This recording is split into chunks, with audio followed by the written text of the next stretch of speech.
Of a piece by a journalist named Quanele Sasibo, also at the Mail and Guardian, and he wrote a piece about a teenager who was stripped naked and beaten with a hammer by a man who caught her stealing.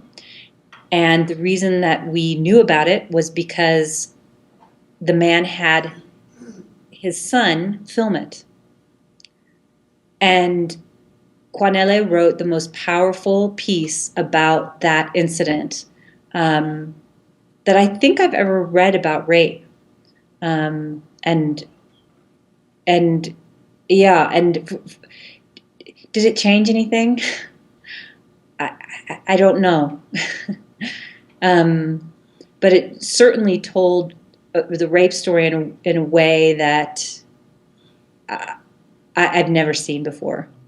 A few years ago, and still a case today, is regarding HIV and AIDS. In the past, I've covered that area, especially where it comes to the access of antiretroviral treatment. Not only, despite South Africa's ARV rollout program being the largest in the world, there are still many people who still struggle to get their hands on ARV treatment, especially in the rural areas.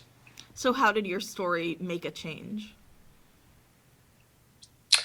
Well, I think that highlighting the issue is one of them, and South Africa's authorities and government is quite reactive to when it comes to especially the mainstream media. So obviously, with highlighting these issues, you gain you get the right of reply from government officials, and whether there's concrete follow up, whether there is uh,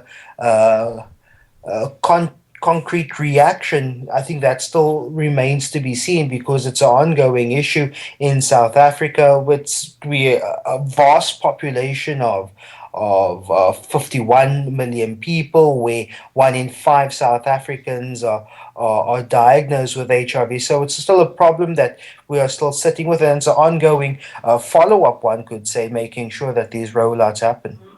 Probably the biggest story of my career as a reporter was when, together with two colleagues, Sam Sol and Stefan Brummer, we revealed the nexus between the then Chief of Police, Jackie Sadebi, and elements of the criminal underworld and the business elites, kind of three-legged stool of corruption.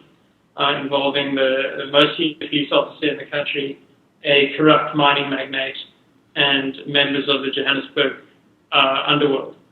And that story ultimately culminated in Jackie Selebi being arrested, convicted, and sent to jail for 15 years. Wow, so it had a real impact, the story you broke. Well, I think that, it's possible that he would have been investigated if we hadn't published the story, but we published the story quite a long time before. We began investigating it before the cops did, or before the Scorpions did. And if we hadn't started to publish the story, it's very probable that the investigation would have been shut down. In fact, President Mbeki tried to stop the investigation from going forward.